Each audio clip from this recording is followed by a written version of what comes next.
getting comfortable. Becoming Indian. Exactly. So planning the city. Going to Chicago back. Okay. Ah, okay. So just to be, Okay.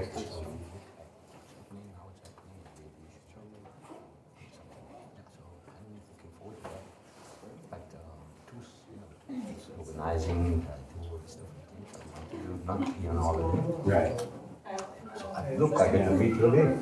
Even Claudia.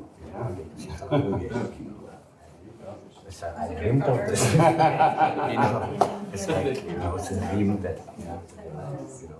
Mother's Day years ago. So, it's me alone in the home with siblings, the children. The children are big also, But things have changed, even though it's like 7 years old, it don't seem like anything, but it is different. But it takes time, Yeah. right? And a lot of times we do this work and we want it to happen now. It doesn't. Absolutely. I think this people, like the expression of someone else, while we were sleeping, the American dream. I was dreaming this dream, the stuff was going past.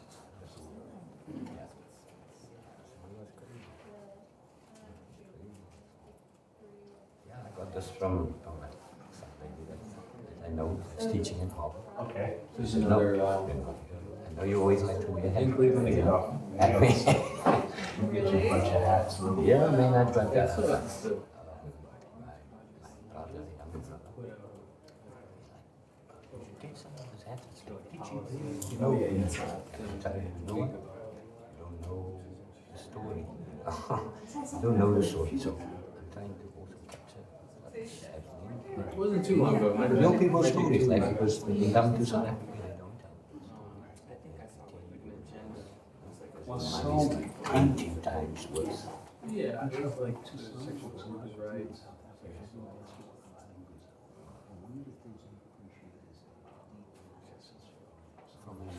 Absolutely, yes. Transmissibility. It seems like what for us to way to bring understand things, Right. just like we learn from your world, You learn all the time. this is control, right? Yeah, and it's not the dream, it's No, I explained that to like university plus there were some maybe since 1990. The main effect of no change. The effect change in capital, but not the effect changing forward. And the ideology is to benefit everyone. Ideology, the inception, was to have education, to make society. So they're doing that, haven't been doing that. So I think that's just a fresh look. It's a really different look at how universities research. very interesting when we look at the who was sponsoring the trip.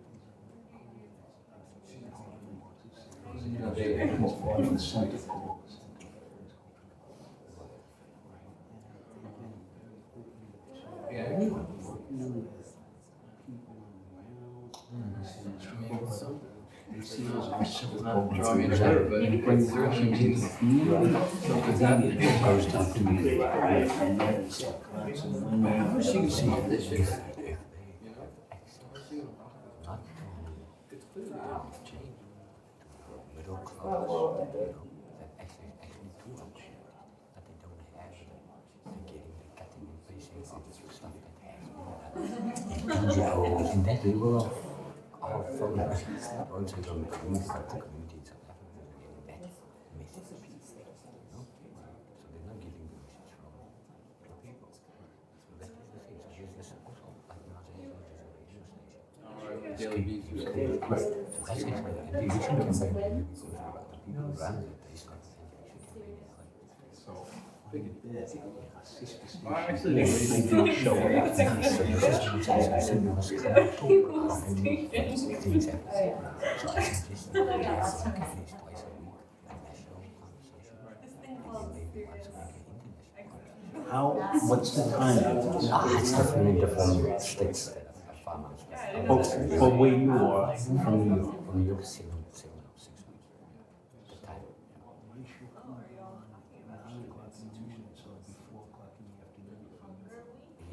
talk, we get the Be same ahead of first. that. Yeah. So that's a good thing. Yeah, that's a good thing. So try to have a conversation like clear ranges. Okay, this will be the topic. That will be the topic. We get people to like from the community, not necessarily me. Yes, exactly. I think I find that you can't really tell people Right. otherwise they're so intimidating. Challenging this space. People ask. It's the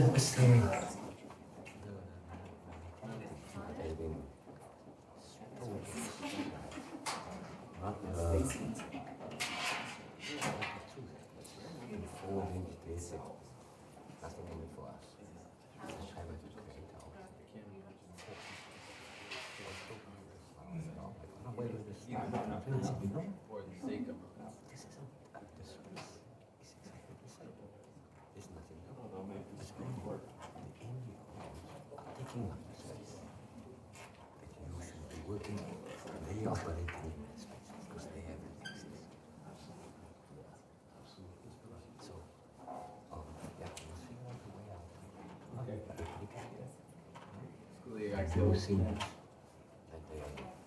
I think that is probably we should do, or we should do. Instead of telling them to no,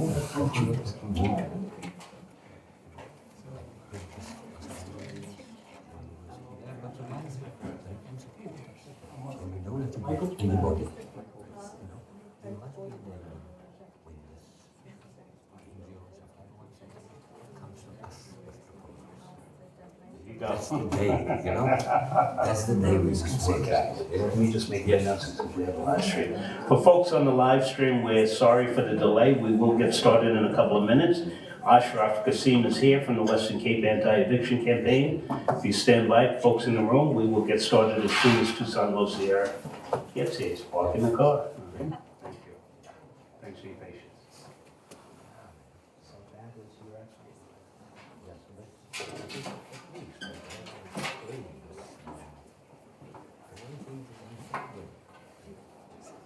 We have to, everybody has to.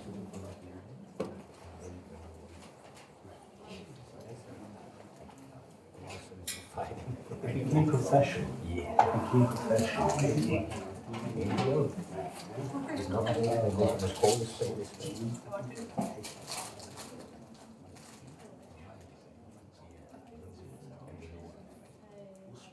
Yes. No, we appreciate it. Did you work for Region up? Yes. How much money? That's it. Yes. That's it. That's exactly it.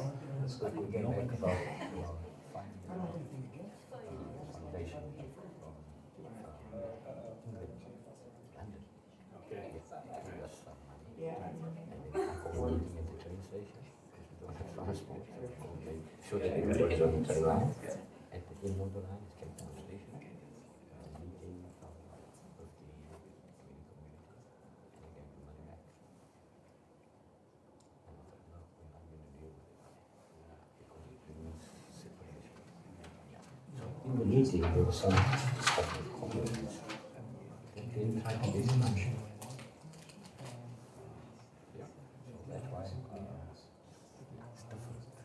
Learn, this is learning from experience as well. Learning from sucking things out. Yeah, it's 100 times. You understand? The need is 100 times. Imagine when these opportunities. Yeah. And we push each other down to get back. Exactly. Exactly.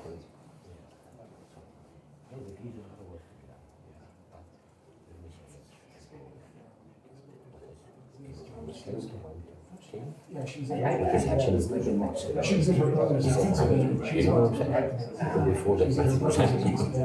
you know, so the ease different change. Imagine if you can what changes can come. If you do it in a way that is proposed, not in a way that you think it must be right. Because you guys, one of the things,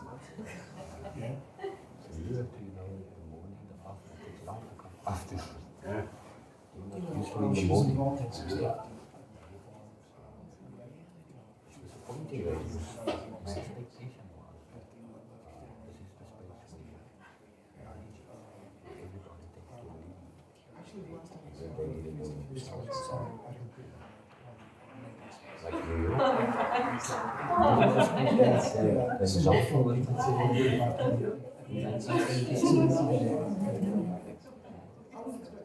And nobody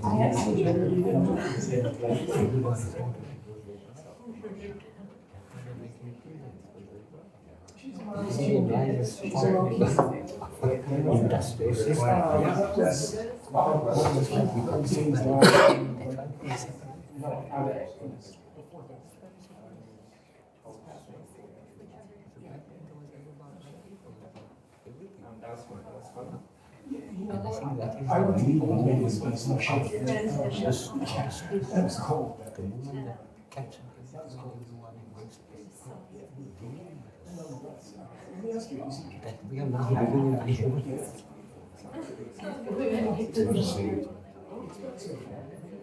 there's nothing to stop the seizure position from the scene of your hands to give you space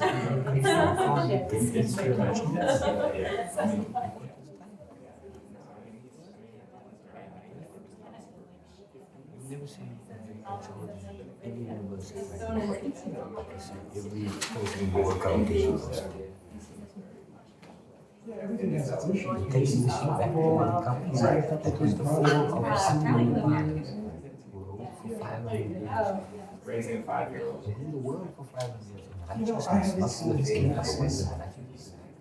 To send the children to the places they come. Goes it down. It's learning from that. That's why the culture gets exported. Not other people's culture being brought. I haven't seen anyone made to This is a big change. because the last time I spent in the fishers, These big things come from Nick the has got that award.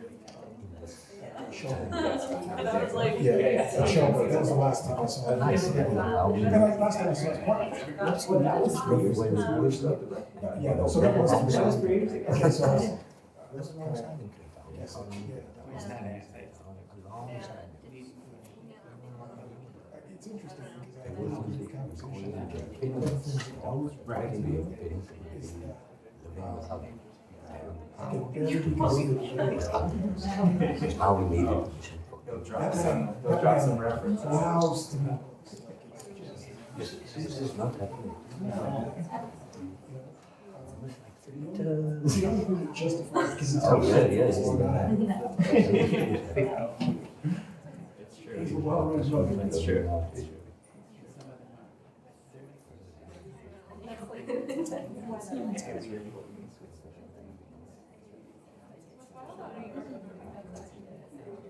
I was convinced. He was like, well, if it starts at 6, you know, I'll probably be.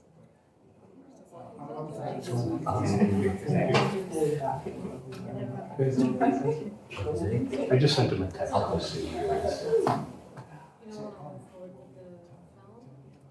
I don't know where it is.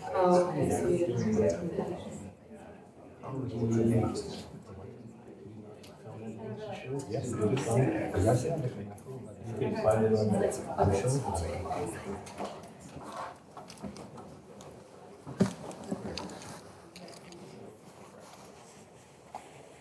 You didn't find which website it is? Mm-hmm. You must give me the PIN password. You need a I password? think let me just use it. Okay. Hey, tell me which way, where must I go to? I'm talking about no way. The I'm film, right tell here me the inside, film. I want to set it up. So which website do I go to? Amazon.com. You know, what is Where? Oh, very procedural. Okay. Super, it's very. Right. So it's, yeah. Right, where? It's some future transition to some kind of And then? Oh, we just speaking to the security. He's speaking to the security? Okay, so he's here. And he's here. Just we'll wait for him to come down. So Toussaint's here. He's just getting in through security. Yes, okay, we're waiting for you. Bye. Just go right out the door to the right. Last year, this year, I experienced some kind of issues. And I've done about, I would say, about a dozen sessions. And what's really intriguing to me is how, which is one of the reasons I'm so disappointed about something that we have today, is how we can make a transition in terms of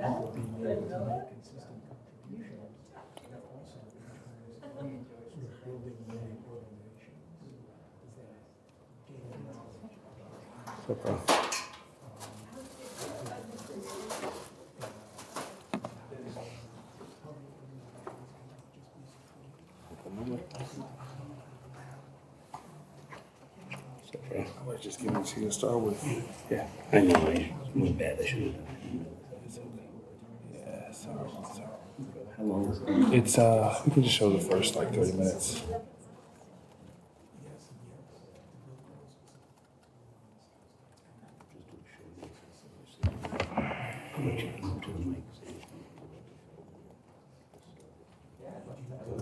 Sure.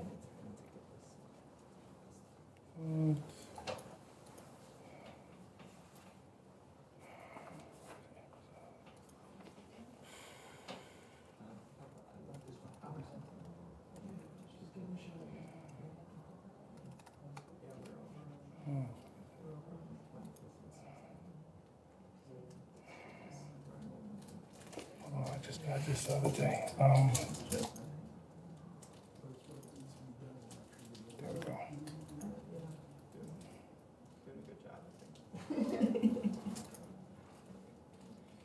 Can we pause it? Yeah, pause it. I'm not sure if it's in the bathroom. Make yourself comfortable.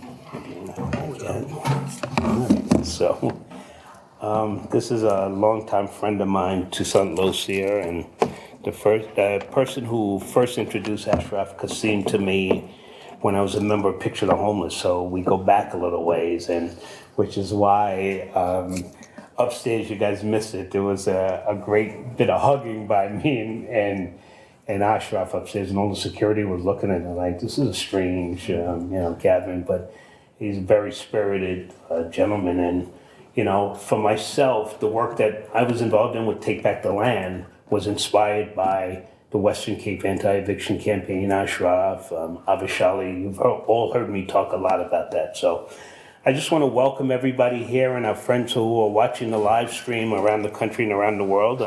My name is Rob Robinson, and I am a community organizer and activist here in New York City. A lot of folks know me from the work of Take Back the Land, but I also work closely here at the Grad Center with the Center for Place, Culture, and Politics. I had a great relationship with a former professor here, distinguished professor of anthropology, Neil Smith, was a person who engaged me as an activist and mentored me and brought me into the space and opened up the academy and said, it's a reciprocal, I'll never forget this, it's a reciprocal deal, Rob. We as academia and students can learn from the community, and the community will always be welcome into any institution where I teach. And he always opened up the space like that. That continued with the relationship with David Harvey, who taught Neil Smith, was a professor of Neil Smith's, and continues now with Ruthie Gilmore, who I work closely with. But I am also working with the Center for Humanities, and I get to work closely with the Assistant Director of the Center for Place, Culture, and Politics, Mary Taylor. A lot of you always ask me why I get such easy access to this place. Well, there's the culprit over there, just a great supporter and understands social justice in a real way and understands how you can take the resource of an academy and bring back and put it back into the community. So very appreciative of Marian and her predecessor who was here before her, Padmini Biswas. So just a big thank you to Mary and thank you to the Grad Center for the space. Quite a number of years ago, as a member of Picture the Homeless, Toussaint brought Ashraf Kassim to the United States on a tour, much like he's doing now, and we got to hear about the struggles in South Africa and learn from those folks and still been inspired by it. It continues, for me personally, and I think a lot of activists and organizers and grassroots organizations in this country were blessed to learn from folks who were born into struggle, right? We look at it a little bit differently. I like to say we've come from a place of privilege, but we don't know what real struggle is till you get to experience it in places like South Africa and Brazil and some of the places I've been blessed to go. So, Ashraf, brother, we welcome you here. This is a place where the doors are always open to the community, to struggle, to activists. They try to support us in the best way they can. So we hope you share your story. There are people here that I know, just about everybody sitting out there, and these are folks that are dedicated to the work. You know that on a Friday night, if you can get people here. It's difficult to turn out people on a Friday night in New York City, but there are 4 other events going on, and I'm going to be pinned up against the wall because I'm on the board of the Laundry Workers Center, who's doing a big action at Broad, in front of Broad right now, and you know, I just couldn't go today. They wanted me to be the police negotiator there, and I just could not do it today because I committed to this event. So welcome everybody here. I'm going to turn it over to Toussaint now to, he's going to show us a little bit of film, but I think he'll give us a little more context of what's going on. So. Hello everybody, good evening. Our apologies for the late arrival, but we want to get right into it. As Rob said, my name is Toussaint Louisier. I have the pleasure of introducing, I'm going to show a short piece of a documentary that was done several years ago around the work of the Western Cape Anti-Eviction campaign as one part of a broader story of basically how people are struggling in Cape Town, which is, I think at this point, oftentimes considered one of the most unequal cities in the world in terms of the divide between rich and poor. And some of it focuses on the work of the Western Cape Anti-Eviction campaign, specifically dealing with a mass eviction of families who had occupied homes, and then the struggles, the everyday struggles of working people in and around Cape Town, and really how they navigate the city's stark inequalities. So.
These are the houses that the people in Delft were living in until they were forcibly removed using the police.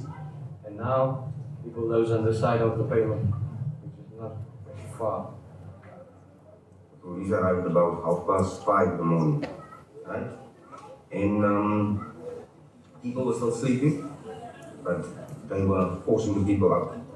And it was peaceful until when people saw that their stuff was taken away, right? They wanted to take the stuff off the truck, right? And from that time onwards, the police just shot at the people. There was one child that was 3 years old that was shot in the foot and his back and whatever. And it was very, very painful to me, right? As a person, not just for any organization, but as a person. It was painful to see. Yeah, they advertised in the newspaper. New development, Delft Company housing project, 2 to 3 bedrooms, 250,000 to 350,000. That is what they're selling. Then you must have an income of 8,000 rand, and you get 100% bond if you add your income. Nobody will qualify for 100% bond back because nobody earns 8,000 rand. Now, this is clear proof that privatization of housing is life. I'm seeing these houses, right? I'm seeing these houses, and I can see that it is going to be a solution because we can't sit on this payment forever. The future looks bright for me.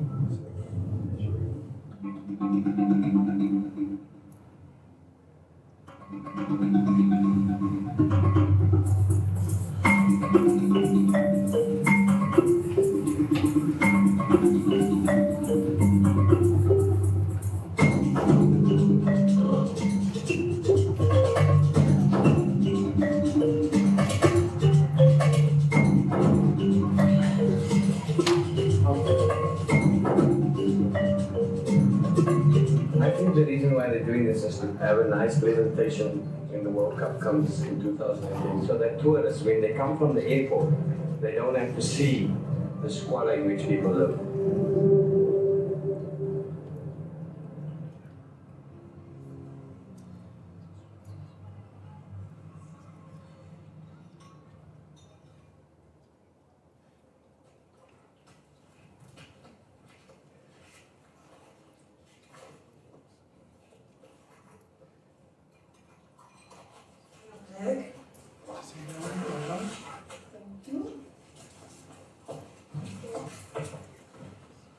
Hey guys, bye-bye.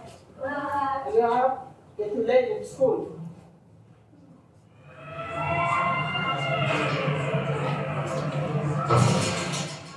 And when he felt vote, he had that belief that black people were coming from animals, they were not human beings. And so it was that policy of racial discrimination, that is Apartheid. Racial discrimination. It gave the white people the rights to rule over the black people. They should remain masters over the black people. And divided the whites from the black. The group areas that wanted people to stay according to their races. They even divided the towns. The people were forcibly removed. But why were they removed from the place where they lived in? Because the white men, they saw that place as a wealthy place. The black people shouldn't stay there, right? And they just said, no, you must go and stay there. We want this area.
My name is Ngo Industrial. I live in an informal settlement called Imizamwet. People also call it Mandela Park. There is rich people and poor people living in Happy, Cape Town. I live with my mother and my sister in a shack. Sometimes I am scared of the barking dogs on the way to school. They protect the people behind the fence.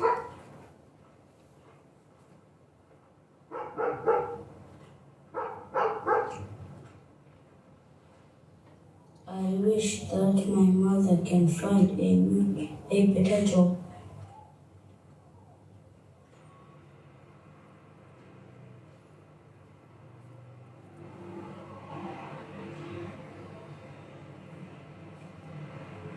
Tell me, what did you do at your previous employer? I do everything. Like what? Did you do the cleaning? Look after any children? Yes. Tell me, are you looking for a live-in or live-out job? Live-out job. Live-out, please. Are you married? No. Any children of your own? Got 2 children. 2 children. What's their ages? My little girl is 16 years old. Yes. And the little boy is 10 years. 10 years, and they stay with you? Yes. You stay here locally in Mandela Park? Yes. Alright. Can you cook? Yes. What kind of meals? What kind of meals can you cook? Cook everything. Maybe cook pasta sometimes. Or maybe lasagna. Alright, and roast and vegetables? Yes, and vegetables, yes. Tell me, can you read and write English? Yes. Alright, so you would be able to make shopping lists. Alright. We register you on the computer now, we check your references out. If that checks out and we have something for you, an interview, we phone you on your cell phone. So you must wait for our call, then you come in here and you do the interview here with us. Alright, thank you. Okay.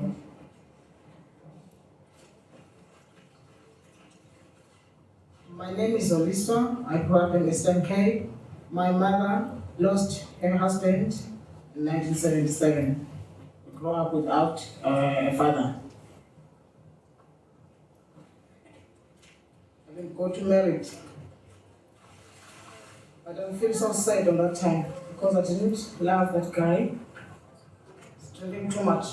That's why I left him, because he didn't support the kids. That's why I tried to come by myself to help my kids.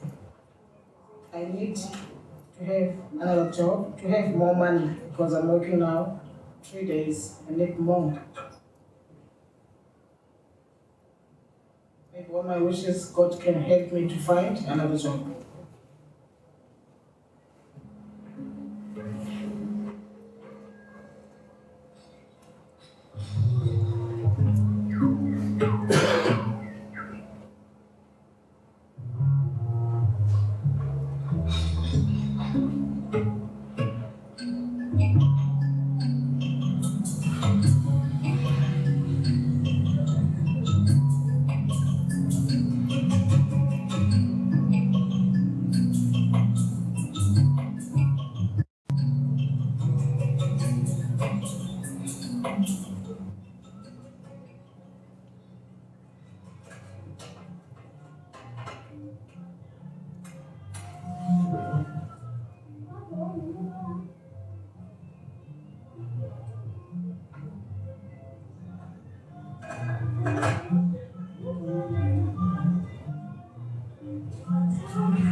I'm Arnold Spelele. I was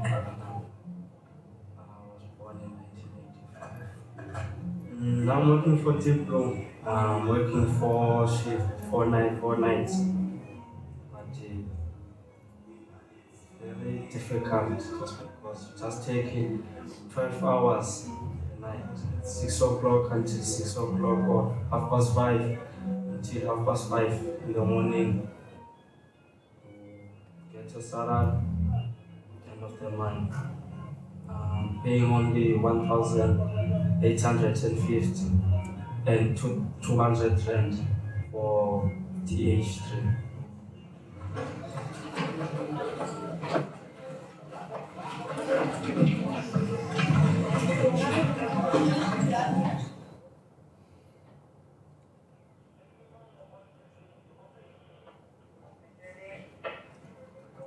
Control, November Oscar 2 coming over.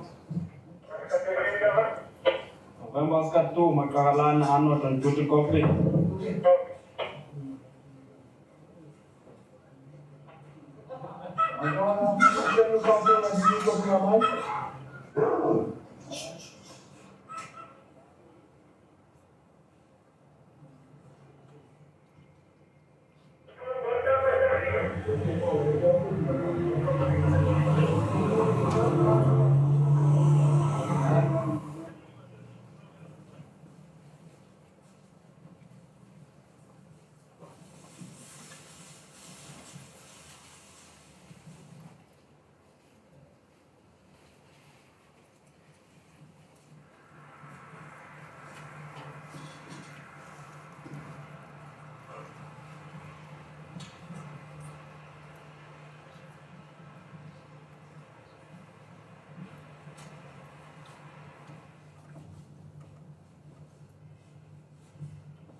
Akonidi upatrol endaweni emhlophe nokubantu bambambi kwendawo zimnyama.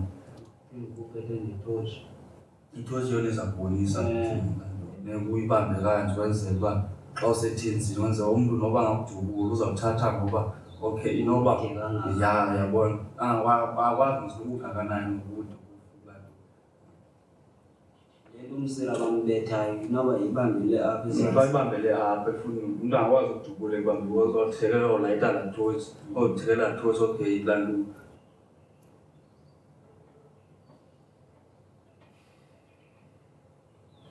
Yabona laa nto Friday ngizobe ngiyobhala laa nto laa test laa nto ye-unresponse. At least ikhona itime nje mara laa weyana ayonto inzima ingako nje because utitshwa kube kanye emva koku laa nto mara ziimodyula zaamehlo zakhona zingako.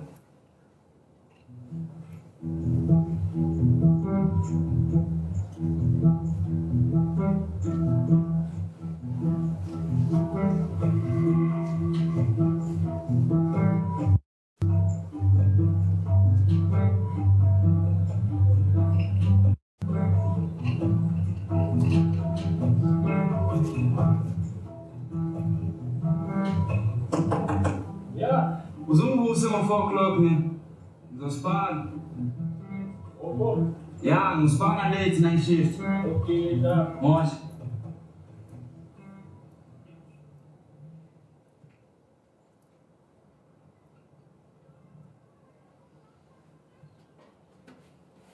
Hi guys, ladies and gentlemen, my name is Ngo from Western Cape Anti-Eviction Campaign, and these are my colleagues.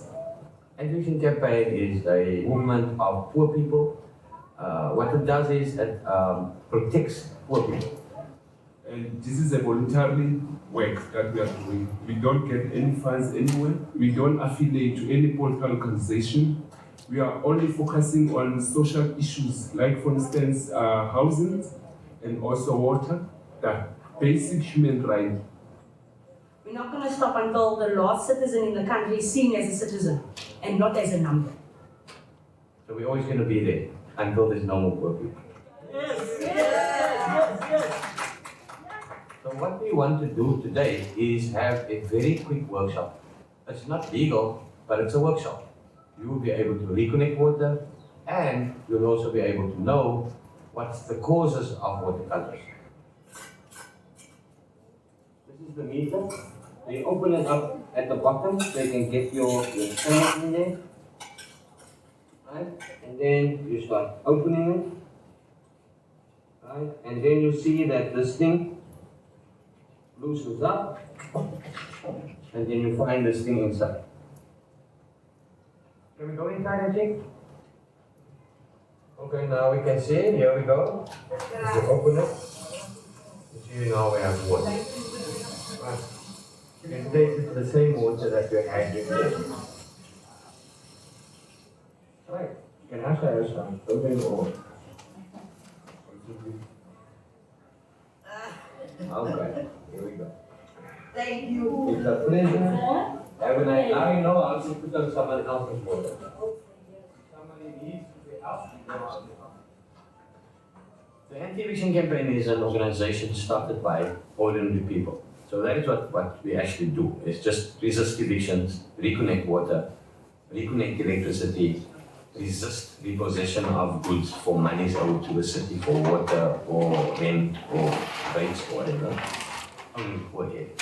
We are not financed by any particular funder or individual. Privatization in South Africa just took over people's spaces. For instance, in education, there's no free education. You have to pay school fees, you have to pay for your books, you have to pay for everything. Housing has been privatized, totally. So in other words, there's no more building of social housing. Banks are allowed to buy up houses here, they're allowed to buy up land here, and then sell it back to people. Privatization in water has affected people even more because now we're facing disconnections for non-payment because we can't afford to pay. Not because we don't want to. What it is we do is actually just trying to protect poor people from being disconnected, from being evicted, and making them aware of their rights and how they can use it to protect themselves.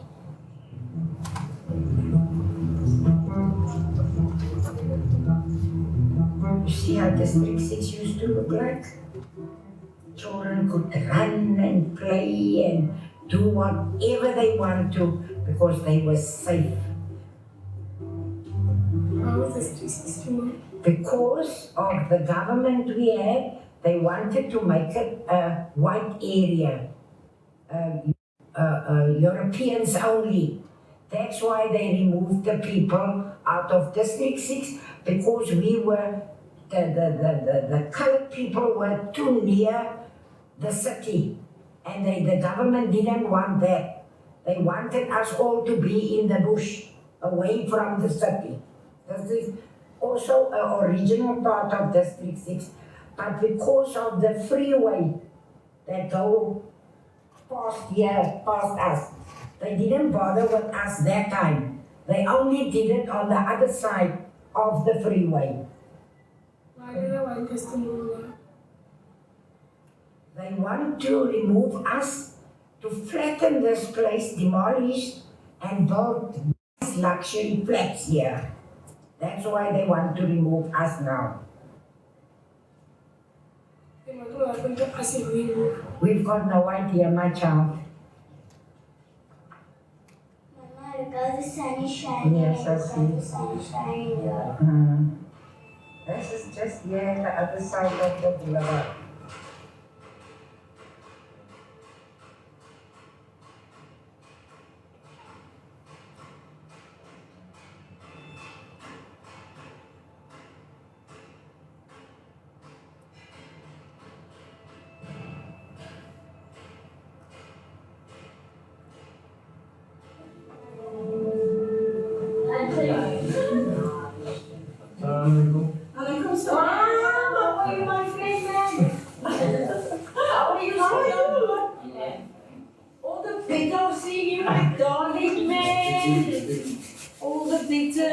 the moment we heard nothing from them, not a word. We pay our rent as usual, and nobody came forward to come ask us, what are we going to do? Are we going to move or whatever? They send you the notice and then they see how you respond and then they have gone to court. So before they do that, then we must already be... We must be doing something. Okay. But now we must start organizing maybe a statement saying that look, this is what we're going to do within the next month or so, right? Yeah, I think they're thinking we're too quiet this time. Yeah, they bring cat and mouse with us, and now they also quiet, waiting on us to make a move. What we are planning is to have a street party, and we invite everybody here to come support us with our street party, to show them that we are not going to move. No, that is cool. I mean, that is actually... We are planning to make a human chain right around the 17 cottages. And we end up with your famous words. Amanda! Okay. Away to!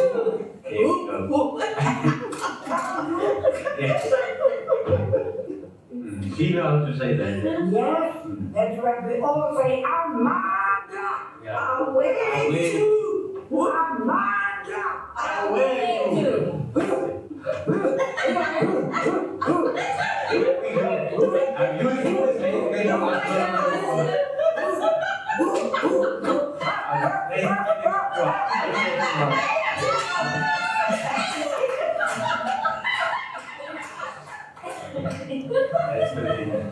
A party that we will never forget for the rest of our lives. Yeah,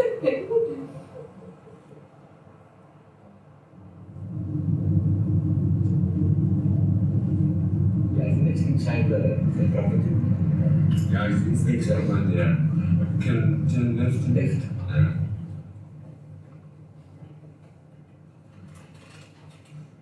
So now we are going to materialize what we have said. For instance, give water access to the poor and those families who don't have any means in the New South Africa.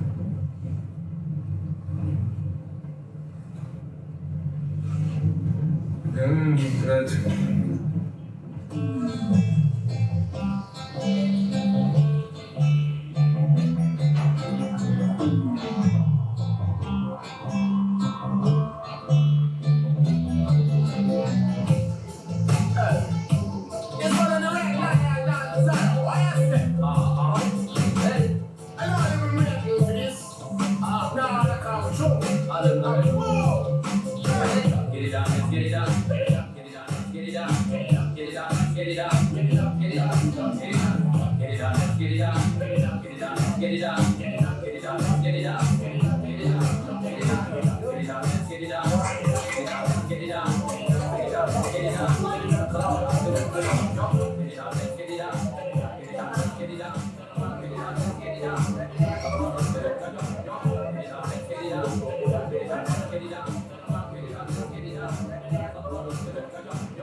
According to what they have been labeling us, the black community.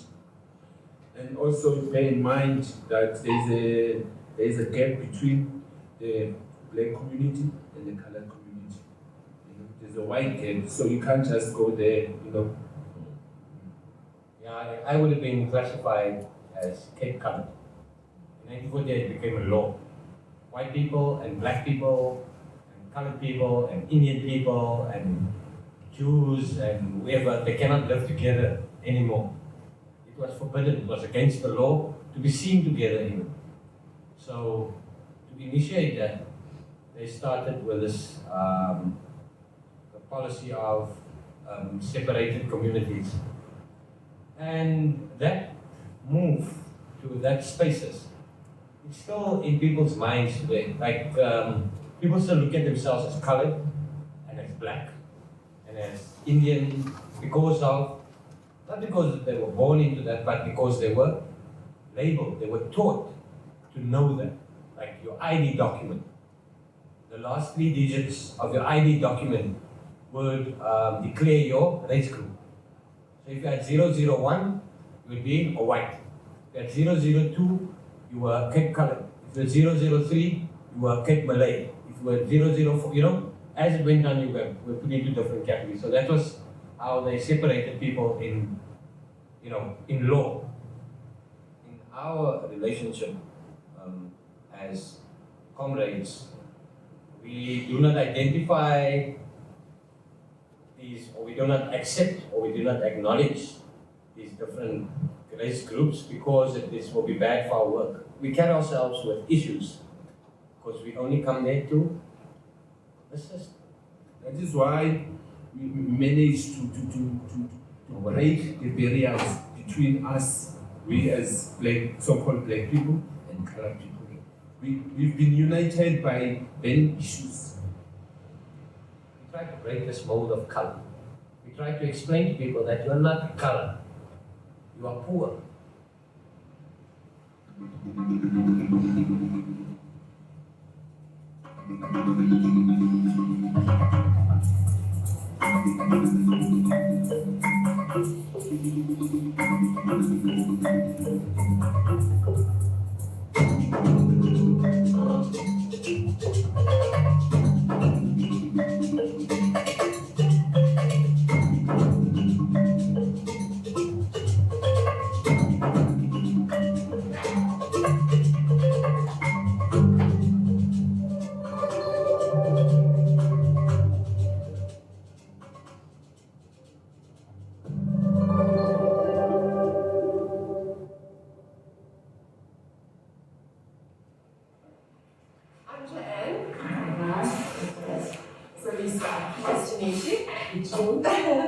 Pretty sexy, the same age as me. Oh, yes.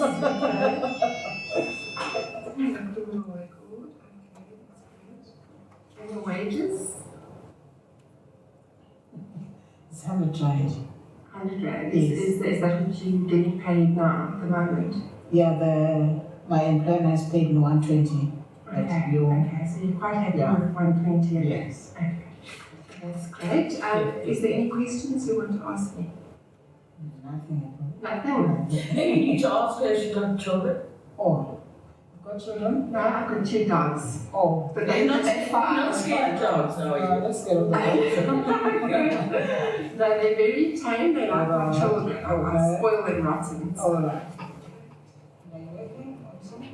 Yes, half day. Okay. And then, yes, And then we can discuss with regard to, if you like, I'll get on with you to this one. And then I'll tell you,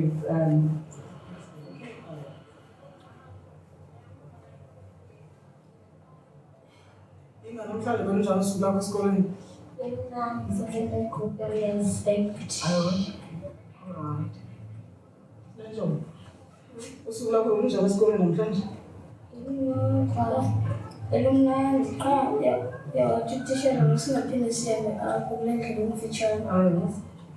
Ngoba kwezinye izinto siyazoyika khona. Kodwa xa izawubona izinja zikhonkotha sukuzibaleka ukwazenza zivuhle funeka ume inja isoze ikwenze lento xa umile jongane nayo kuphela ezikwenza lizawujika ungayikwazi. Namhlanje ingabe ndihambele kwama-classmates alunga ndifuna umsebenzi. Okay, so uzongibhalela 3 days ke ngoku okanye usikole 1. Iintsuku ezimbini ezaziphangelela yena ngoba ndiyadibana esimani uzawuphangela iveki yonke xa ndinokufumana nomsebenzi kuyo.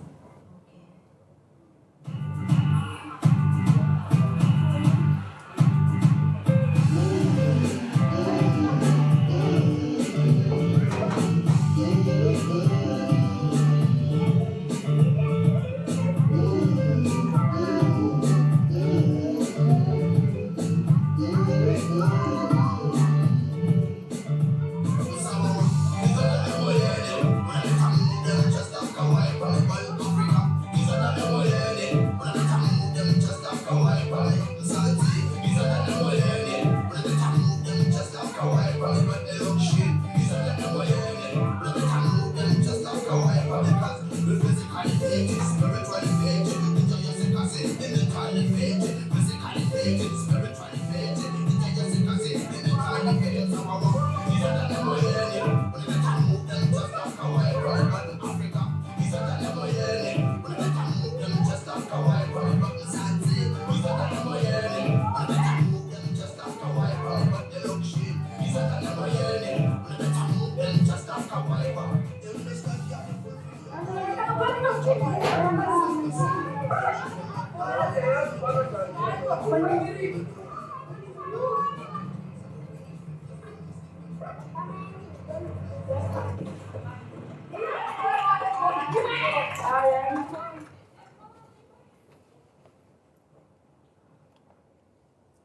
right, we're gonna pause it there, and if we could have maybe Rob and Ashraf, if they could come up.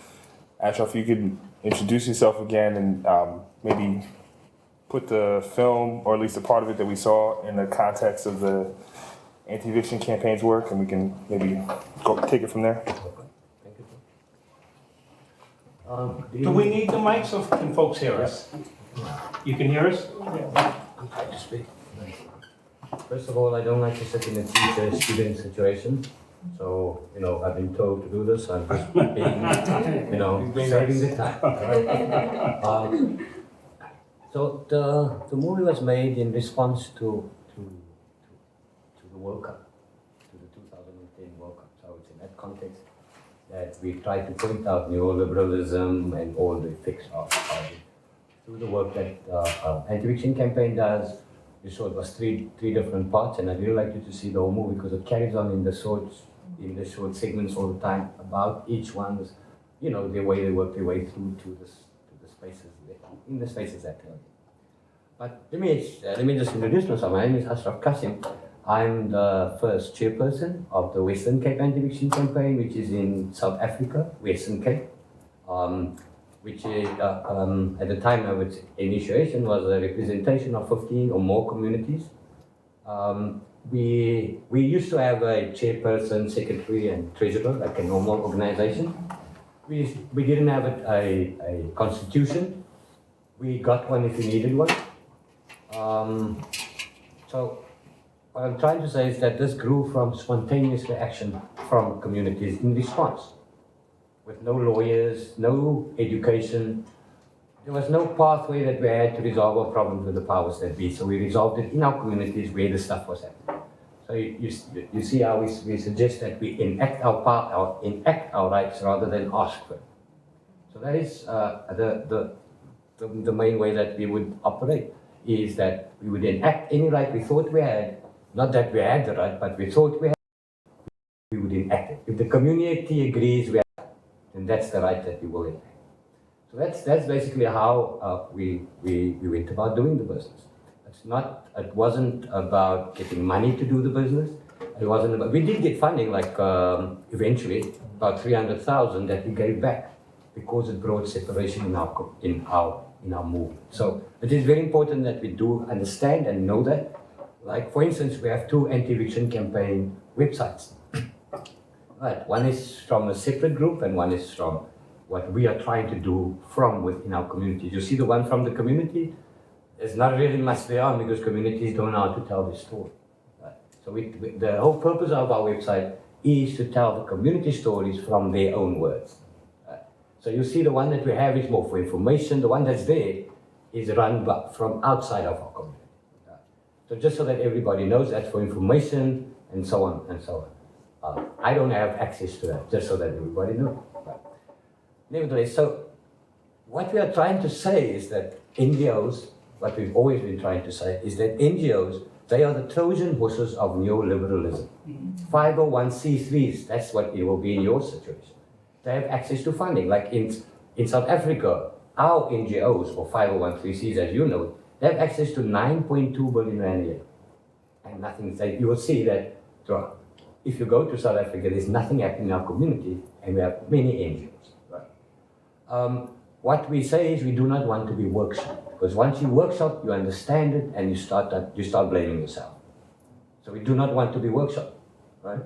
It's very dangerous, because then you start looking at a struggle from a different point of view, from people that understand and know what's happening. Also in 2009, like we really grew from 1999 until 2009 before I came to America with Tucson and others. We actually tried, in 2003 I met Tucson in South Africa at a protest actually against America. George Bush was coming or someone from the administration was coming, so we had a demonstration in Cape Town at the United States Embassy. So Tucson was taking pictures and we were doing some crazy things like burning the American flag and we didn't want to have anybody just get in the picture. So I got to meet Tucson that kind of way. So he stayed from the day I met him, like about 3 days after that, he stayed with me for 3 months in my house, on my bed. We shared a bed. I can remember I had to bring my mother's, there's this dressing table with the mirrors on it. I had to bring that chair so that Tuza's feet can actually be part of the So I remember that as if it happened yesterday. And our relationship grew to what you see today. But nevertheless, so then he was part of organizing, so he was like an honorary member because he was doing taking up everybody's responsibilities, just overworking himself. He was doing a lot of work. That's why he got to know how the workings of the Anti-Eviction campaign. So he's like a dictionary of the Anti-Eviction campaign, just so that everybody knows. The thing is that when we were talking to Tucson, we realized that first we used to think, oh, Harvard is this evil place that brings all these evil things. And then when we're talking to Tucson, we just realized, no, it's actually the School of Americas that's bringing this neoliberal policy, which is in Chicago.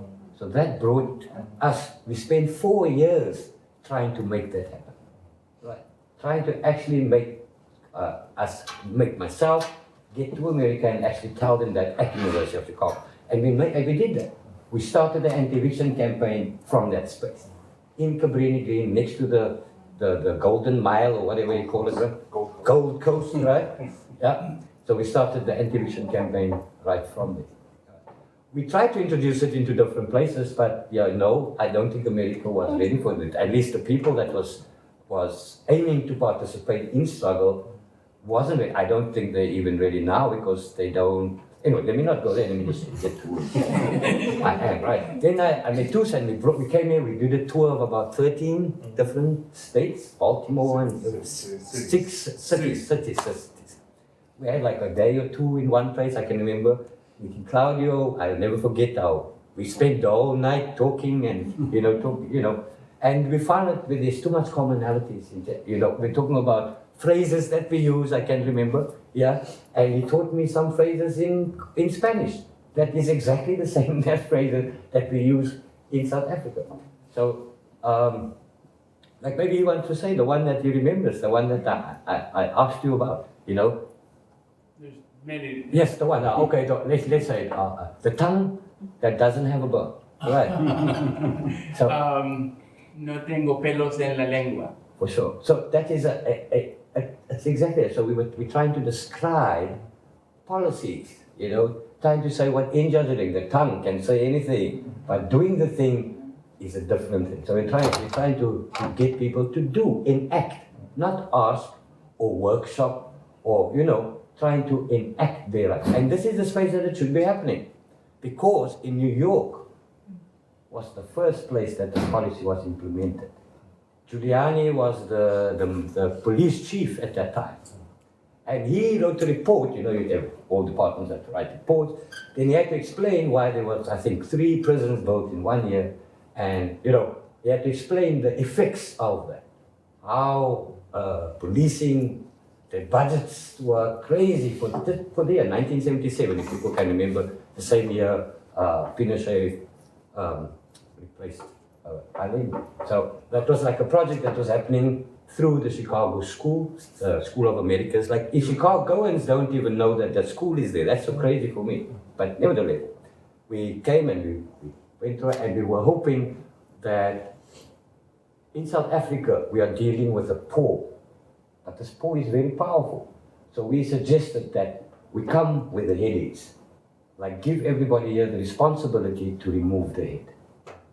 Right. So that was the aim of this, because we are fighting a losing battle. We are making it comfortable for us, but we are fighting a losing battle if the head isn't gone. You know, we can cripple the poor, but there will just be another poor. Like, for instance, in South Africa, we no longer have whites that we have to worry about. We have to worry about our own people, because they are executing the plan.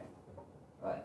The same with yourself. You got Obama to execute George Bush's plan. Like, it's like happening all the world. It's just that in America, this happened 27 or some odd years ago, and nobody knew.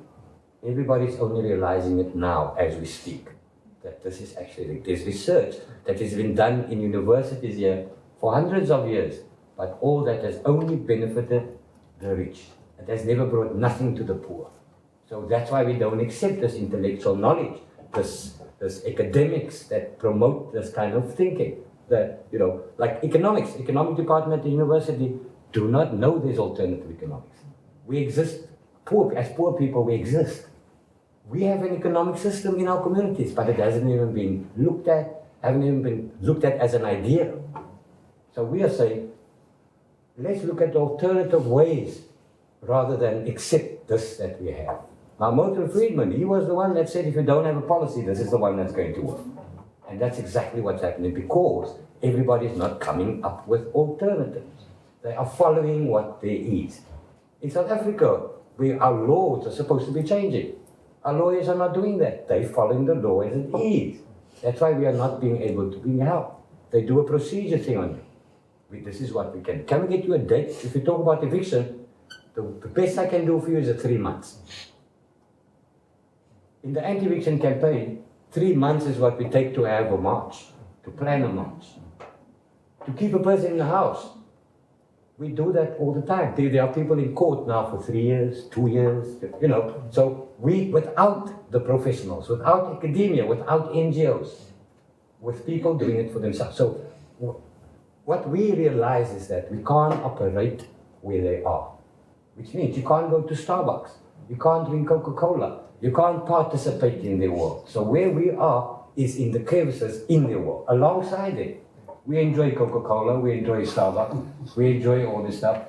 I'm just categorically saying we don't support American products, like myself personally, I don't support Coke. Coca-Cola is the nectar of the death squad, sang by 7-year-olds and 9-year-olds. So you people understand, I'm just making an example of, you know, how things are, right? The lady that you saw, she is a maid, like you said, she's a maid, living in the same informal settlement as Arnold. Arnold is the guy that's security. That's the security. So we in any other given time, we would never meet each other. You know, we would never even know that we exist. So this has made possible that we are able to organize together. You know, like support each other at least, even if it's with a piece of bread or what. But we are able to have some sort of communication with each other. So in 2009 we did this, and now it's 7 years later. You know. We've achieved many things in South Africa as well as in America as an anti-eviction campaign. For us, it's a magnificent thing that has happened in South Africa. But in America, it's actually nothing happened because the effect is so tiny. But if everybody knows Sam Commandant Marcos, there's a story of a wisp of a cloud. So when you have the time, you should read that. I think it will be so much inspiration for all of us, right? But I don't have the time. I don't want to use up the time telling the story. But so where we take our struggle is from our mothers and fathers that has fought in the struggle before us and expected there to be a different social order, because we know people that sacrifice their lives, not only their time. Right? Not only their papers and stuff, but actually their lives to get to where we are going now. It's not. That's why we are able to organize across the board. Like there's no color line with this, right? Like you will notice in America, you are in advance. You're like almost 17 years in advance from where we are. So the stuff that's happening to you, we must still get there. But we are already 2 years behind you. So we are already in extreme capital. Never mind, we are 17 years behind you. But we are going to pass you soon if you don't do anything. So that is actually why I suggested to do is that I don't just come have a holiday in America, but actually get an opportunity to speak to people. Right? I have to be brutally honest because in America, people don't want to be honest with each other. They want to pretend with each other. Right? So I'm suggesting that people be real. Like if you want to really solve the problem, the first thing you have to do is deal with your own home. So it begins in your house, where you bring your mother's rules back, where you bring your grandmother's rules back to your house, and then you can take it outside of the door. So that is our small contribution that we want to make, is that, look, seeing that we're going to do this, let's begin at the proper place, you know? Let's begin at a place where everybody's understand. Because I think then we don't need to have meetings, because your mother told you before what to do about this. She did tell you. It's just you didn't listen, you started to participate in what they are doing. Right? So the thing is that our learning, our information comes from our parents and our community. That is why I'm able to say this, because it comes from that.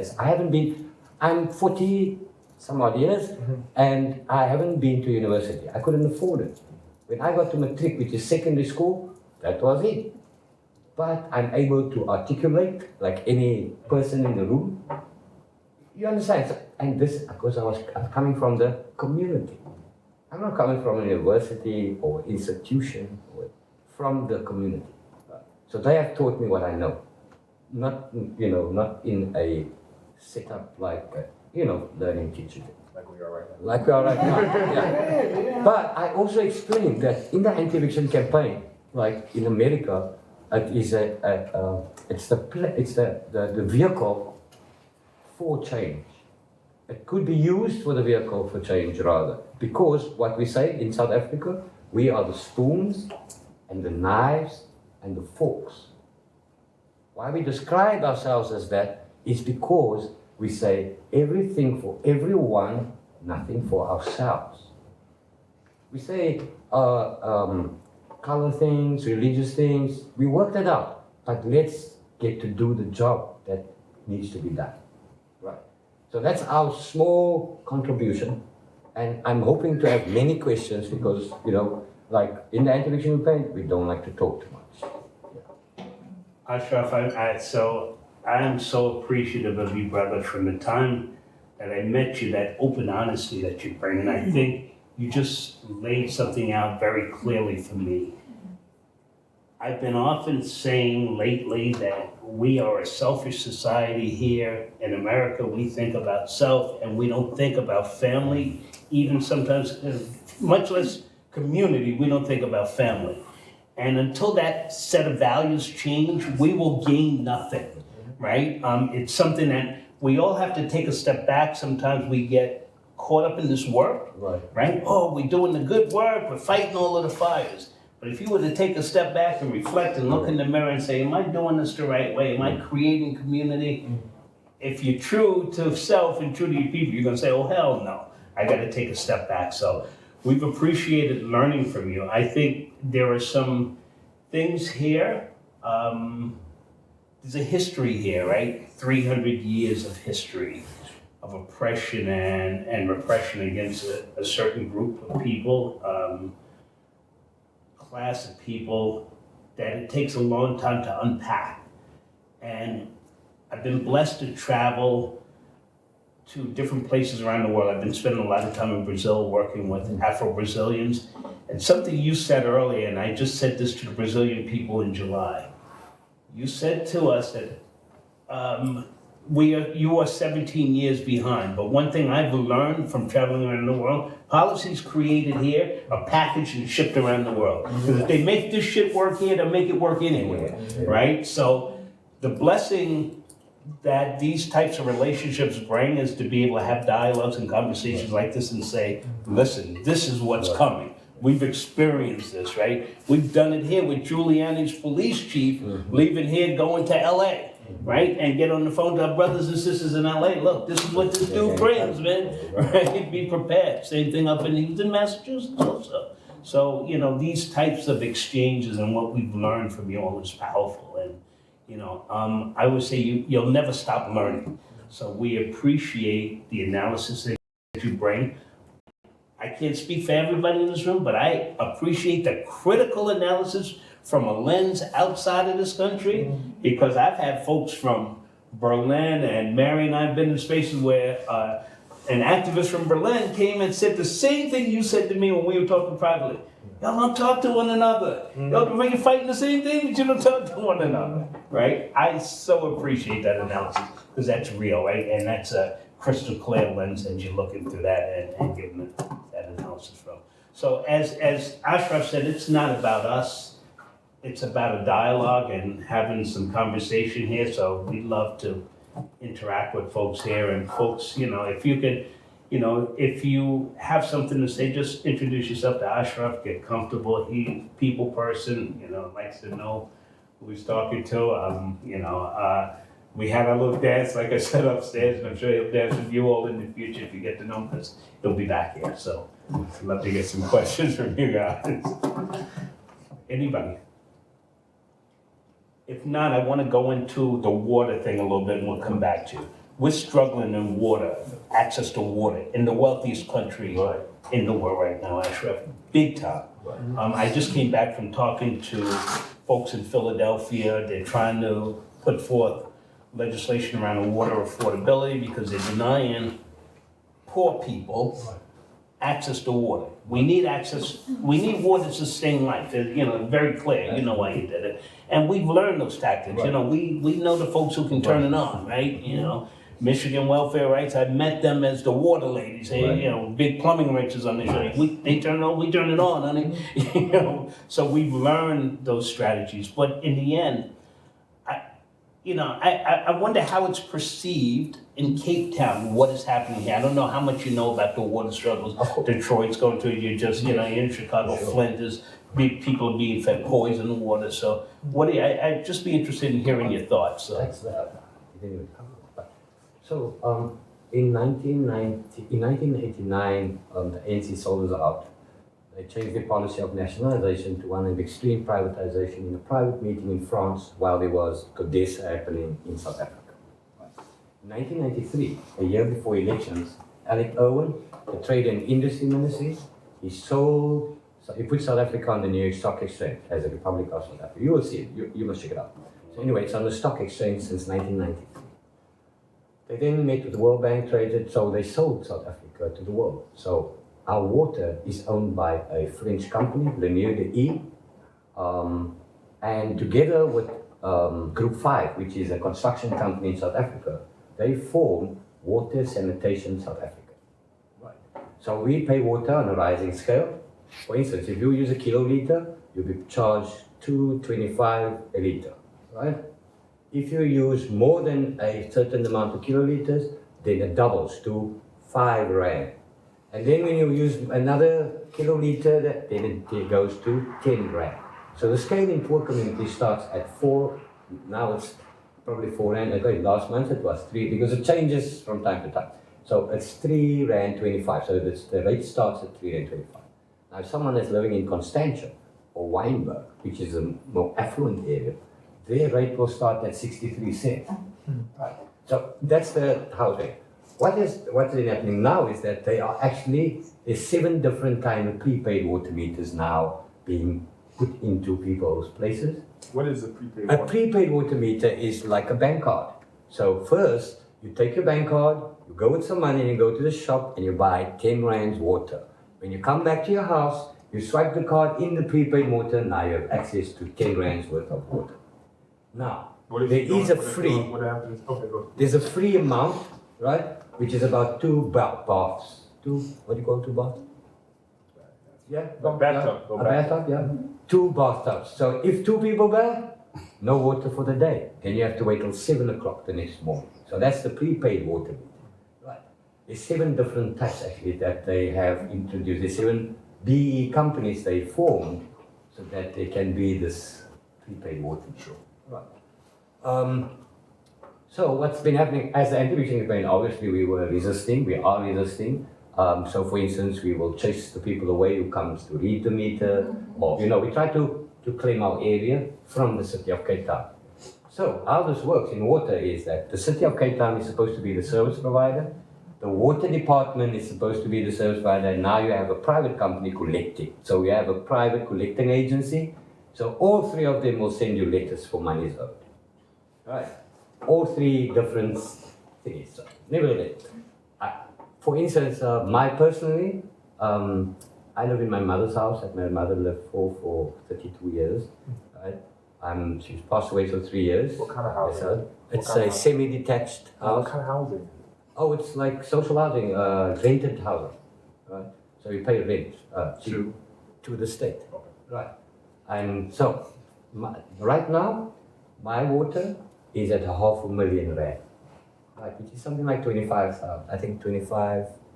If you look at it, something like 25,000. Yeah. So that's what I owe for water. Right. But I've never been disconnected because I look after my meter. I've taken responsibility for my water. I've assumed the responsibility for my water. So the point is that unless you exercise your right, there's not going to be no right you have, even if it's written down. So JR says enforce your human rights. Absolutely. So you are an enforcer of your own rights. So we teach people how to enforce their own rights. That's why you say with the spoon and the knife and the fork. Is there any backlash to something like this? Of course, you can get, but the point is that they don't want to go through all that trouble because they know we also have a legal coordinating committee that don't need lawyers. We know how to waste their time in court. So, not that we have. Let me explain this. We're doing this from how you call it? From the hip, kind of like.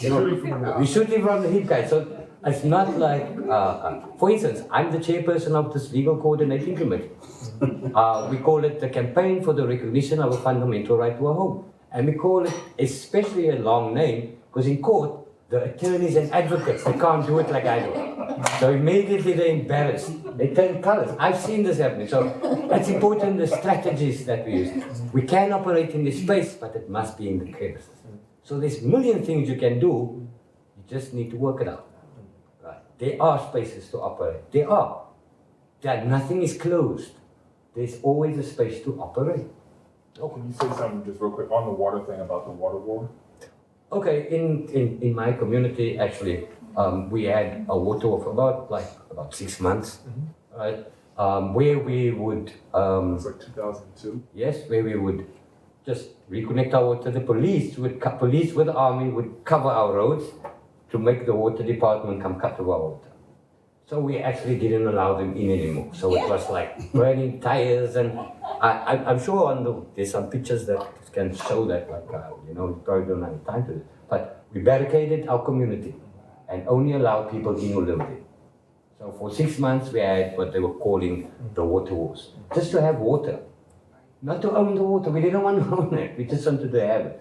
But, and 90%, this is very explicit, 90% of the anti-eviction campaign are women. Because we realized that when men go to the front line, they get brutalized. So women, there's a kind of different attitude, Yeah. So, there's strategies and ways to do whatever you need to do. For instance, I'm like my tea, I don't know if some people, I think in the movie they showed a picture of 2 policemen holding my hand and the other one kicking me in my face. That got this to happen, to look like this. It's not a fashion statement. Right? But what I've learned is not to get kicked anymore. You understand? So we participate and do the thing, but I've learned how to outmaneuver the police. So this is the things that we must teach ourselves. How to deal with the situation when it arises. There mustn't be one way. There's 7 different ways to do it. You understand? Yeah. Can I ask you, so Toussaint mentioned that you live in state housing. Yes. About these informal settlements that are also covered here, and I'm wondering, are there water lines to those informal settlements? No, like as we lived on that road, like in Solidarity, I lived on this road that you will see in the movie. Like I would really like everybody to see it because I really felt this movie, and I'm not, you can see nothing has been pre-recorded, everything was happening as it was happening. I especially demanded that I wouldn't be told what to say and how to say. So I really like it to see because it has a story, even the dog story, the child, it has a story, it's telling us something, and it will be so much. Anyway, so we'll work with, I'll say this, we'll work with Toussaint to make sure that we organize an event that is shown So, Mary, I'm sorry. no, you were saying about. Oh, I was wondering because you're talking about how you've been strategizing dealing with Yes. water for those who Oh, have yes, no. access So for the to 2 years, water. 2 years and 8 months, we didn't have water. Yeah. We stole water. So we made a line. Okay. One line that we would, I think, you'll see it there as well, how people get water in cans and buckets and stuff, when they go to the water point. But that is when we will take water using, yeah. Any informal settlements? What about the water? In the informal settlement now, there are some that have and most that don't have. Right. So there are some that have because of struggle, not because they want to put it in. Right. They even try to put toilet pots outside, like in the main road. Your house is here, but the toilets are here. So people broke it down because they didn't want to have toilets. They have dignity. I mean, like not because they're poor and just accept it, but they're doing it in other communities that don't know about. So it's an ongoing thing. Yes, we fight for water all the time. It's a daily thing, and they do try to put water lines into it. So for instance, now, if you occupy a piece of land and you have it for 48 hours, it's their responsibility to bring water. That's like something that people fall Something for. people fall Yeah. Go ahead, take the question because I'm going to In follow. Turkey, if you build the house, on a state land, Yeah. in one night, Yeah. and government has to bring you electricity and water, and do you guys have any, if you build like house on the state Yes. land in South Africa, Yes. do they bring you electricity and water, No, it's not so simple like we're making it out to be. Like you have to be there for at least 2 years. Like we were on a place for 2.5 years, we didn't get water. You understand? Then there's another place like in Valhalla Park, right? It's called Sevendalaan, 7th Avenue in English.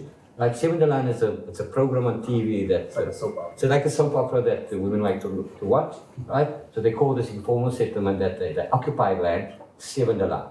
So they sued the state, right, with the help of the geography department of UCT.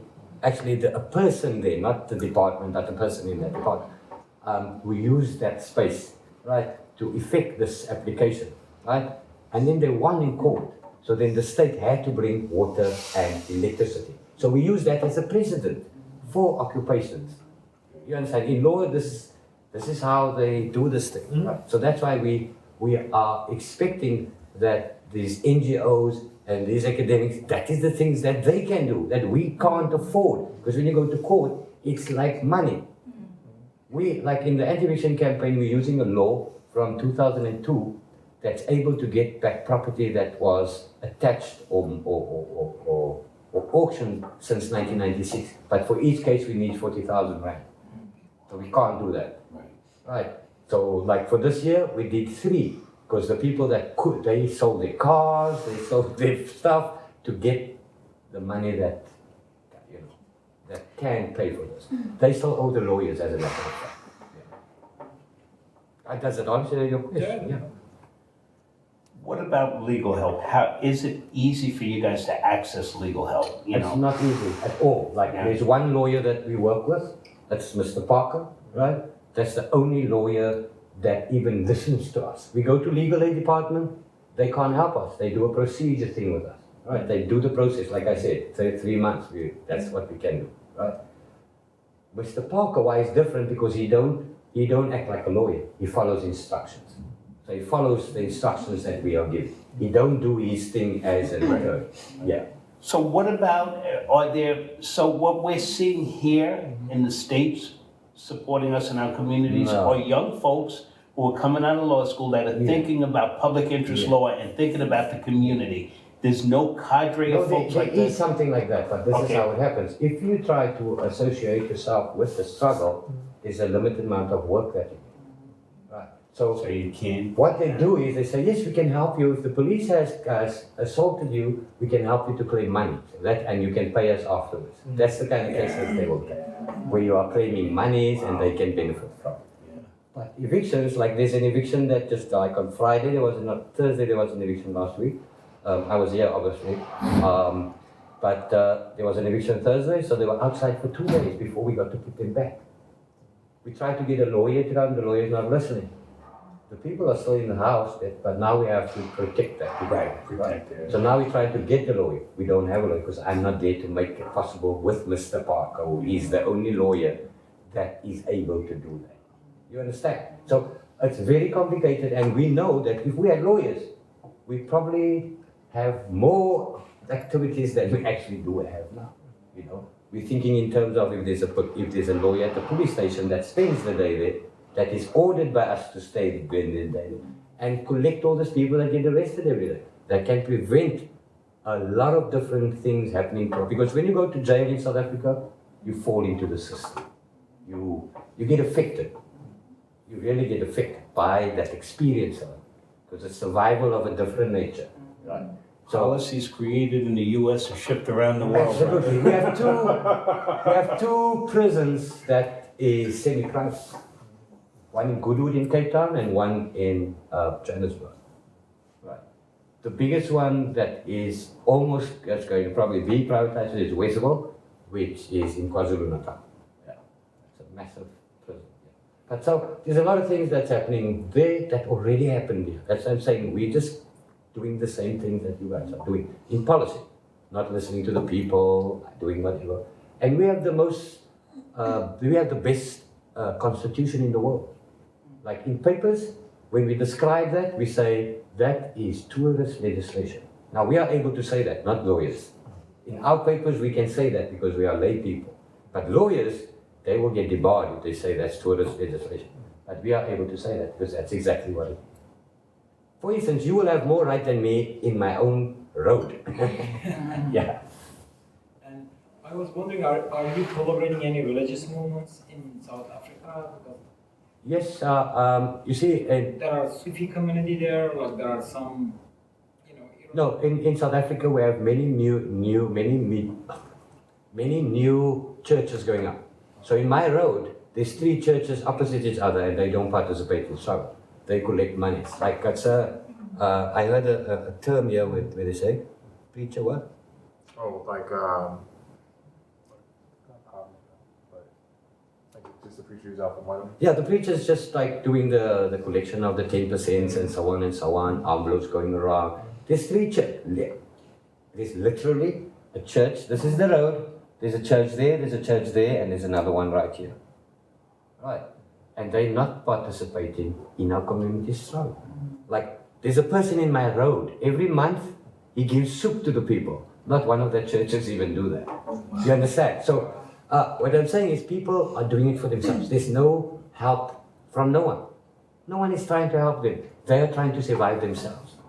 You know? If I'm not mistaken, a long time ago, I met some minister from South Africa. They were Muslim. You know, that's why I was wondering. Are you? Okay, that was not that was Islamic Relief. It is a sort of relief program, Islamic Relief Center, yeah.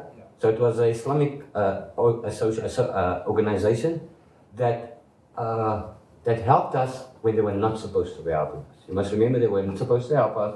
The city of Cape Town said they're not supposed to help us. But we were doing it in a side way, you know, in the crevice kind of thing. That was Islamic Relief. You remember? Yeah. Yeah, they were really getting us water. They got us water tanks, and you know, like it didn't last long because we couldn't like keep up with the program. Bread, you know, there was the Islamic. I think that in South Africa, that is that's how radical that space is prepared to go. Yeah, let me say that. Maybe we want to see if there's anybody has any other questions. Yeah, for sure.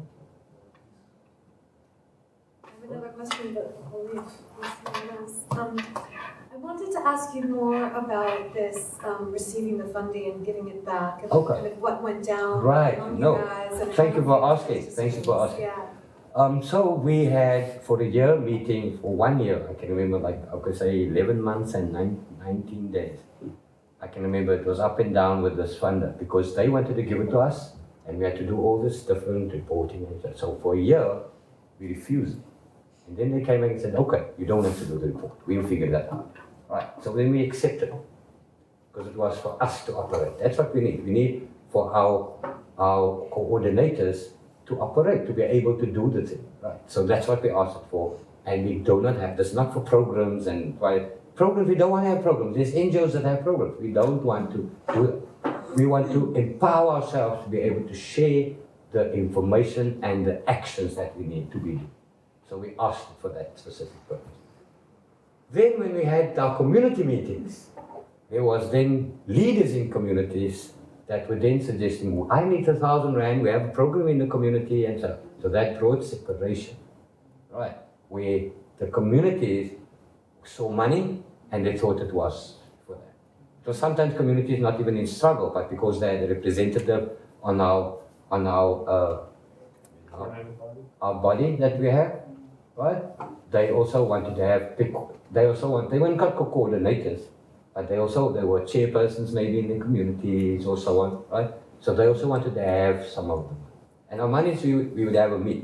This is how we operated with money. We would have it today. When you look next day, there's no more. That's how we used to operate with money. We only got it when we need it. It was very difficult because sometimes we don't get it when we need it. But that is how we learned to operate. But nevertheless, so we had 300,000, so that people know that was the amount. 300,000, it's a lot of money. It's like something like $20,000 or something like that. I'm not sure. And we got it in our bank account. We did all the normal administration and so on. We even made a constitution to go with it and so on, Right, so we had it. And now we called to a meeting, right. Before, that used to always be the last topic on the agenda, right. What are we going to do? Who needs money for traveling, for calling, for food, right? Who needs money for specific things, right? So that was when the meeting agreed, so much, he gets so much, most of the time we all just got the same amount, but we gathered in a meeting so it could be more. Right? So that's just how we dealt with money. Then when there was separation, when this NGO influence, individual intellectual influence, like there's many people that has been dragged aside the struggle by individuals, money, right? I don't know if it's going to be proper to say names and stuff, but I'd rather be American and be nice about it, right? So, but anyway, so people were being sidelined by this and being taught things to say, being showed. There's some videos and stuff that you can see, no, this is not that lady. I know the people for who they are, not for what others, do this thing. So they were co-opted into different spaces where there wasn't struggle, but they needed our support. Right, so they co-opted, used them as like rented crowds and so on. That's poor people that need bread tonight, they don't have bread tonight. Right, so they were being fed and so on and so on. There's even a paper written about something like that, where I can remember I'm sleeping at these people's house, and because I was going to go somewhere from there, and then it was in a paper that they wrote like a year later. The fact that these people, they made this kind of people sleep in my bed, and it was a paper, I can't remember the name of the paper. People should read it, that was a very interesting thing actually. Yeah, so we learned these things the hard way. That is why we have this principle. Like we have a principle of no land, no house, no vote. Like I don't even know why you don't have that. Because you are a renter. Get that in your head. You never own property. The banks, the institutions and stuff, they can own the stuff. You're going to rent for the rest of your life. Forever. So your children has nothing to come to. Ever. You're not building something for them. You're not putting something there for them. You are not doing that. Right. So I'm just suggesting that we need to be in another space, not here. Where we are right now, we need to move. So what happened? How did you guys decide to give the money back? I called a meeting at the train station where everybody could get to, right? Because we don't have money, so we can't travel around, but we steal train. We call it stealing train. So we get into the train and jump in between when the collector comes and jump off and get in again, right? So that's how we get to Cape Town. We'll go into a space where there's a board up, like there's no entry sign, and we'll maneuver through it. So that's how we get to Cape Town without money. And then we called 30 communities together, right, to witness the handing over of the money. And there was supposed to be another 500,000 after that I found in that meeting. And in this particular meeting, my comrades that were supposed to be with me, they were then like moving sideways towards the fund and trying to get it in another way. Wow. So then what I announced immediately is that the anti-eviction campaign is now given back to the leadership in the community. So that's why there's not an authoritative body in the anti-eviction campaign right now. There's one that is pretending to be, you will see they haven't done anything since 2011. Right. Nevertheless, and we haven't been recording things that we have no resources, we're struggling a lot. But what we are suggesting is that we would like to have funding. We'd like to see it, I was just telling, Rob, that we'd like to see a day where funders like Habitat for Humanity and all these different people have to see Rob about the funding application. We want to change the dynamics of how that works. So, but that is an intention, and only you can actually do that. So the whole idea of an anti-eviction campaign is to be there until whenever. But our goal is not to exist. So that is our end goal for everybody. We are not, for instance, in America, I just want to add this. In America, like, people must try to understand the non-capital nature of the struggle. Because everybody's striving, but they're striving to get something, which is money or property or whatever. They're trying to get things which will like complete the American dream. They still don't want to wake up. Right? So what I'm suggesting is that we must talk about what kind of tenure, what kind of security of tenure that it is that we want to fight for, instead of the normal capitalistic form of tenure. Right? So the anti-eviction campaign in Chicago, I'm going to be until Tuesday, not yet, actually just for this, so Sunday, right?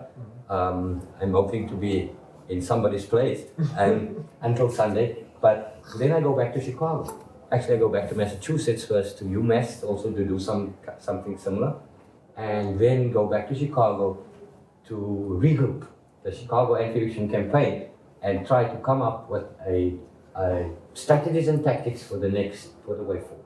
So whoever is interested should try and participate or get involved with that. I was trying to get people the cards because the idea is not to follow what I say, but follow what is being done by everybody.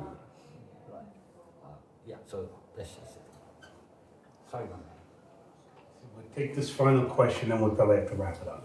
Yeah, I wanted to ask about connecting your local social justice work and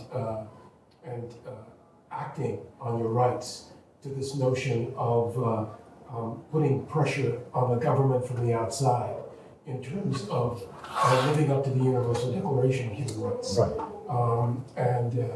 Specifically that there's been a lot of corporate co-option on the UN level that's been influencing policy.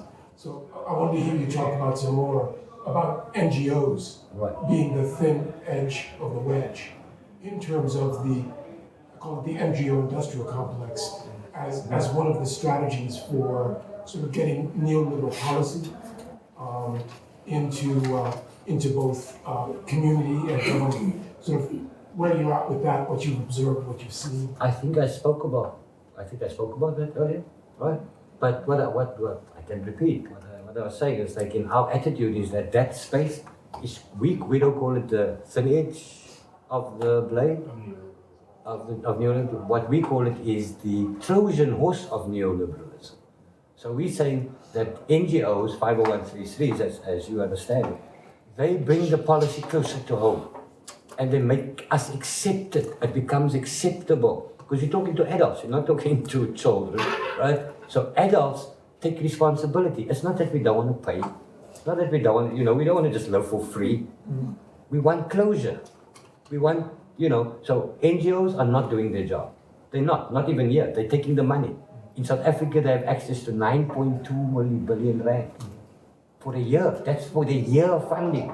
And they're not effecting any change. 70% of the income, you must check this out, 70% of the income of the funding is used for salaries.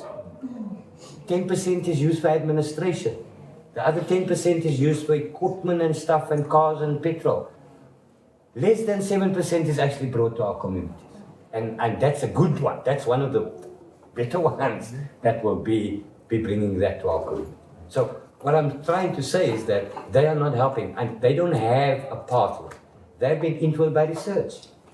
Research that is done in universities and institutions is only for the benefit of neoliberalism. It has never benefited us. Like, if you can show me one policy that comes out of a university, and maybe I'm being generalizing it, but show me a policy that actually brought something for the poor. All the policies that they've been using for hundreds of years has brought nothing for our communities. Otherwise, we wouldn't be having this talk right here now. If that policy had any effect for us. Like when we go into universities, we become like them. We forget what happened and why did you actually go there? You wanted to improve the situation at home. You want to improve your knowledge to improve the situation. But then you don't do that. You get caught up in the policy. Like I suggested, the economic department, no alternative economics. They got the strict economic policy. 1 + 1 is equal to 2 and that's it. You go against it, you're going to fail your exams. Can I You understand? add on to that real quick? So in Chicago, a lot of the organizing, especially organizing around public housing, comes out of, that's connected to the anti-eviction campaign, comes out of efforts to engage the United Nations and try to engage the sort of language and sort of space in which the human right to housing has a lot of cachet. And part of the way that we deal with that is, as we spend a fair amount of time engaging the sort of the language of human rights and the policy or mechanisms of human rights, and with, in part because for a whole generation of folks doing work around Black liberation, Black politics, what have you, the United Nations is kind of the trajectory, right? It's kind of the international demand is sort of seen as a key element of that struggle, right? But part of the way that we bring that to mean something on the ground is by saying that what we're doing, we don't just sort of try to get the attention of the United Nations and get issues raised because that's a solution in and of itself, but to be able to use that language to really give greater legitimacy to the work that we do on the ground that might be legal one day or, plays in and out of what's legally acceptable, right? So when we take a foreclosed building and we fix it up and we make it livable for a family, we say that we're in the process of enforcing the human right to housing, right? We also say, look, this is akin to the civil rights movement where people did sit-ins and you had civil disobedience taking place and you had an issue that was morally right, but it was, it was against the law. In the same sort of manner, we say, okay, well, this isn't breaking the color line or segregation or what have you, or Jim Crow, but it is saying we're going to, connect homeless families and peopleless housing, and that in and of itself is breaking the law for a larger moral issue, or it's taking the very idea, the principle of human right to housing and enforcing it, right? Not waiting for the government to come along and put it into place, but to enforce it. And that makes it more acceptable to people in the neighborhood or families that are taking the risks that are going into those homes. If we're saying like, look, this isn't written down on paper expressly, but we're working the trespassing law in this particular way, or we're enforcing human rights in this particular way, and that gives us some cover in terms of the work that we do. So, I think... Sorry, but I just want to add, like the United Nations has a policy. It says that for each child you have in your home, it must be 4 meters square, the room. The room for each child must be 4 meters square. Our homes are 4 meters square. So, they're not even identifying or recognizing that kind of, look, this is mass housing. Like if you do the mass housing, you see, sometimes even it's 3.2, So just to show how they're not really, they don't really have a stick. I think everybody thought they have a stick, but they don't have a stick. So we have to end now. you know, we can probably stay afterwards, but I know security is gonna come and push us out because we're due to be out of here at 8. They're not gonna be forced, so I say that, but you know, it's an institution, has some rules. We're free to do what we want basically in this place. I wanna thank Tucson, first of all, for sharing this relationship with us in the struggle around the country. We've all learned and been inspired by Ashraf from the Western Cape Anti-Eviction Campaign, Take Back the Land, learned a lot. We're still learning. We're still inspired by you all. And it's just, you know, you've given us hope that we can make change, right? That poor people who have been oppressed and repressed can rise up and be self-determined. That's the phrase we use, right? We have self-determination, right? And we are the best decision makers in our own community. We know what it is we need and we know how to get there. So we've learned that from you and you've reinforced it. We still have a lot of work here to do, especially around the values and principles things, because we keep feeding into the narrative that they just keep giving us shovels full of, and we just, you know, home ownership is the way to wealth. It's the biggest line of bullshit ever created. Ain't nobody in here ever got wealthy from owning a home, and especially people of color, because they're gonna do everything they can to make sure that you don't gain any wealth from that. But we fed into that narrative for years and we've absorbed it, right? So it's unpacking that and changing, but we've learned so much by you and been inspired by the Western Cape Anti-Eviction Campaign. Thank you for sharing, thank you for being here, and thank you, Tucson, for, you know, just sharing this relationship. So we can, as I said, I knew you was coming, right? As much as I know you, I just said they're gonna be here soon. You're so comfortable. So we're wrapping it up. Like he should watch the security meet. He should watch that action. He's, you know. Oh, yeah. Just, folks, when you're in the space enough, you get to understand how it operates, and you know, I know it like the back of my hand. Happened in the sociology lounge that also was sat in a circle with this line of success. Okay. That's what I wanted Ashra. Is there a way to, hi, I'm Maeve. Nice to meet you. Is there a way to follow Anti-Eviction? The best way is. Oh man, you say that now. You should have heard with Chicago. Okay. You got a website? Okay, all right. Definitely can do it. And we'll be doing a Yeah, there's some information about what's happening in South Africa. Priority covers a lot of the things in Chicago, but the Jack and the Twitter account is like So when you No, Al from CCR and myself are going to sit down and talk about it. I'm just interested in sort of like. Look at it.